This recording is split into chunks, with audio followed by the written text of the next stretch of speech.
Monsieur le maire, bonjour. Bonjour. La semaine dernière, 2 communes, dont la vôtre, ont été appelées à accueillir les 110 familles de Roms qui ont été évacuées, je le rappelle, le 9 août dernier. À Sizouin, c'est un terrain appartenant au réseau ferré de France qui a été pour le moment envisagé. Où en est-on concrètement dans ce dossier brûlant? Voilà, c'est effectivement un terrain qui appartient à un établissement public et Réseau Ferré de France, donc l'État, et qui cherche effectivement à relocaliser les camps de Roms qui ont été expulsés au mois d'août. Et nous avons eu donc une réunion avec le préfet comme il était prévu vendredi matin, de manière à pouvoir essayer de trouver la faisabilité de cette implantation à Sizouin et à Beauvais. Et il s'avère qu'aujourd'hui, on n'a toujours pas de réponse, on est dans l'expectative. On est dans l'attente d'une réponse et vraiment j'insiste là-dessus parce que je pense qu'à Sizouin, autant les habitants que le monde économique local, les communes voisines sont très inquiètes et on attend une réponse vraiment rapide et bien sûr une réponse favorable qui ferait renoncer le préfet à cette proposition. Autre problème que vous soulignez, c'est la qualité de ce terrain qui serait pollué. Oui, oui, alors ça a été confirmé par Réseau Ferré de France lors de la réunion technique qu'on a eue en préfecture. Il y a effectivement des traces d'acide, de l'amiante, il y a de l'huile qui traîne sur le terrain, des carcasses de véhicules. Il y a un certain nombre d'éléments qui peuvent représenter un danger pour les personnes qui seraient présentes sur le terrain. Certains de vos confrères nous ont d'ailleurs dit que le terrain pour eux était moins bien que certains autres sur le territoire métropolitain. Alors on voit d'ailleurs ici en image, il y a une manifestation devant votre mairie. Les habitants sont contre et on voit d'ailleurs l'image de ce terrain.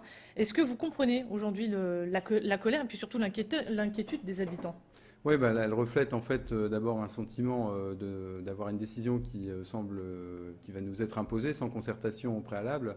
On se demande d'ailleurs comment le préfet a pu faire cette proposition sans même être allé sur le terrain. Aujourd'hui, seul RFF connaissait l'état du terrain et a pu l'exposer d'ailleurs à cette réunion. Donc ça, c'est une première chose. Ensuite, l'inquiétude, c'est vrai que c'est par rapport au nombre. On nous a annoncé une centaine de Roms.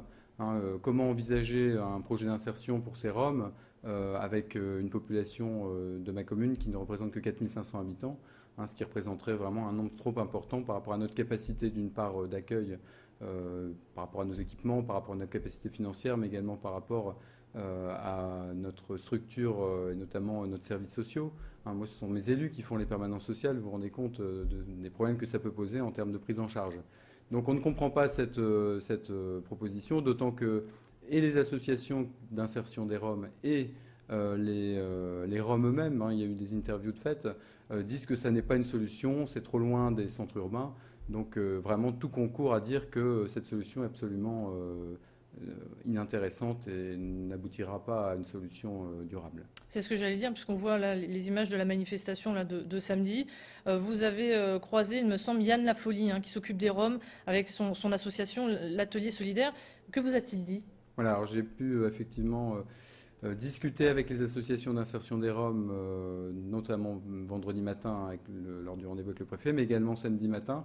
Là, on a eu un peu plus de temps après la manifestation. Manifestation qui a quand même rassemblé plus de 1500 personnes. On a à peu près des chiffres fiables en ce qui nous concerne, qui montrent la forte mobilisation de la population.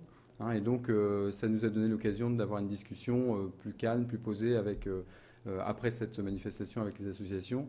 Bon, effectivement, la situation des Roms est dramatique. Ces personnes vivent dans des conditions épouvantables. Mais eux-mêmes reconnaissent que le terrain, finalement, n'est pas adapté.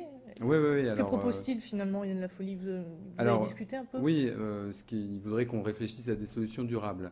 C'est tout à fait le sens un peu de ma réflexion depuis quelques jours maintenant, de dire plutôt que d'aller plaquer par paquet de sang, c'est un petit peu aujourd'hui ce qu'on veut faire, dans des communes qui ne sont absolument pas adaptées pour accueillir cette population. Pourquoi ne pas réfléchir à des solutions d'insertion qui seraient monter des projets peut-être éventuellement avec les communes qui seraient volontaires, mais également aussi avec les populations roms qui sont volontaires pour s'inscrire dans un dispositif de ce type, sur la base du volontariat, mais aussi avec l'aide de l'État qui reste compétent en la matière. Une commune ne peut pas faire face et prendre en charge une politique qui ne relève pas au départ de sa compétence.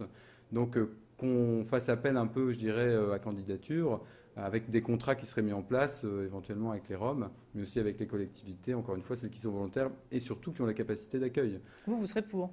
Alors moi, je serais pour, effectivement, mais dans une certaine mesure, c'est évident. Nous, la capacité d'accueil de Sizouin, moi je l'estime à une famille, peut-être 2 maximum, mais pas au-delà. Il y a des communes plus grosses qui pourraient en accueillir davantage. Ça a été le cas d'ailleurs de communes.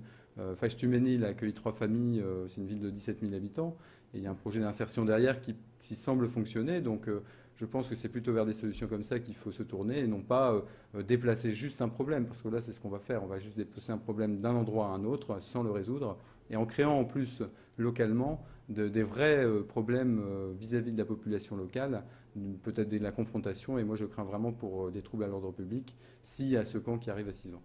Et justement, certains riverains sont accusés d'être racistes. Qu'en pensez-vous? Oui. Alors ça, vraiment je réfute l'accusation. Vous savez, on dit que les Sizoniens sont racistes, c'est absolument faux. Vous regardez les scores du Front National, on n'est pas d'un Beaumont, on n'est pas dans d'autres communes qui font des scores où le Front National fait des scores importants. Nous, ça tourne autour de 10%, vous voyez, donc je dirais que c'est dans la moyenne. Mais au contraire, on a une population qui a... J'ai eu beaucoup de remarques de personnes qui sont très humaines. On a une population qui est assez catholique d'ailleurs. On l'a entendu aussi sur Grand TV, on a eu des réactions où les gens auraient Étaient préféré choqués, avoir d'autres solutions d'accueil que ce terrain-là, Voilà, et qui ne c'est ça. s'opposaient pas à leur venue. Il y a effectivement une prise de conscience que le terrain est inadapté. La commune est également inadaptée. Mais aussi, il y a une crainte de toute façon du phénomène de masse. Ces personnes n'ont pas de moyens de subsistance. Donc le seul moyen de subsistance, si elles viennent à Sizouin, ça va être de trouver des moyens un peu détournés, je dirais illégaux. Il est évident que ça va créer des troubles. Sans être raciste, tout le monde le dit, tous les politiques. Martine Aubry, quand il y a eu les expulsions, je crois qu'elle l'a dit d'ailleurs sur votre antenne, elle a dit qu'elle savait très bien que la population rom créait des troubles pour le voisinage. Effectivement, dans ces proportions-là, ça créera des troubles. Il ne faut pas se voiler la face. Alors justement, nous, on a discuté avec des riverains donc, de Sizouin, notamment avec des agents immobiliers qui, eux, craignent vraiment pour leurs affaires, puisque depuis qu'il y a eu cette annonce, il y a eu des projets qui n'ont pas eu lieu, et il y a des ventes qui ne se sont pas faites. Il y a eu beaucoup de désistements. Ouais. C'est l'une des conséquences à craindre aussi, l'aspect économique. Les conséquences, je dirais, elles sont déjà existantes. Il y a déjà des conséquences depuis l'annonce du préfet d'avoir à Beauvais ou à Sizouin des terrains potentiels. C'est le cas effectivement de contrats de réservation de logements à Sizouin qui ont été annulés parce que les personnes ont eu peur, tout simplement. Elles ont annulé leur rendez-vous de signature de leur compromis de vente. C'est le cas aussi d'habitants, de locataires qui vivent à proximité dans des logements qui viennent d'être réhabilités et qui ont envoyé leur préavis aux propriétaires. Donc dans 3 mois, ils ne seront plus là, par crainte de l'arrivée de ce camp de Rome. Et c'est le cas aussi des commerçants qui aujourd'hui craignent effectivement pour l'activité de leur commerce. On a j'ai même des habitants, vous dire, pour un maire c'est dramatique d'entendre ça, enfin ça prend aux tripes, qui me disent moi je vais quitter la commune s'ils arrivent. Vous vous rendez compte un peu où on en est. Dernière question, monsieur le maire, est-ce que le préfet peut tout de même prendre la décision, et ce malgré votre avis? Oui, le préfet peut obliger ces Roms à venir chez vous sur ce terrain? Le préfet a tout à fait les moyens de le faire. Il le fera s'il le fait en responsabilité. Donc moi j'ai demandé d'ailleurs au préfet qui allait prendre la responsabilité de cette décision. Est-ce que c'était lui ou est-ce que c'était quelqu'un d'autre? Le préfet n'a pas vraiment répondu à ma question. Donc si ça relève non pas du préfet mais du ministre, moi je demanderai audience au ministre pour lui expliquer la situation et lui dire que la solution qui est proposée est complètement inadaptée et n'aboutira à rien. On va juste, encore une fois, déplacer un problème, ne pas résoudre réellement ce problème. Et autant pour ces familles roms qui vivent, encore une fois, dans la misère, et je pense vraiment qu'il faut qu'on trouve des solutions, peut-être tous ensemble, pour eux, autant pour nos habitants, pour la commune, pour notre secteur qui s'est fortement mobilisé pour montrer son hostilité à cette solution. Mais on l'a bien compris que vous irez jusqu'au bout. Merci beaucoup, Benjamin Dumortier. Je rappelle que vous êtes le maire de Sizouin. C'est la fin de cette édition spéciale. Merci de l'avoir suivi. À suivre l'actualité. On se retrouve d'ici quelques minutes pour votre flash en direct. À tout de suite.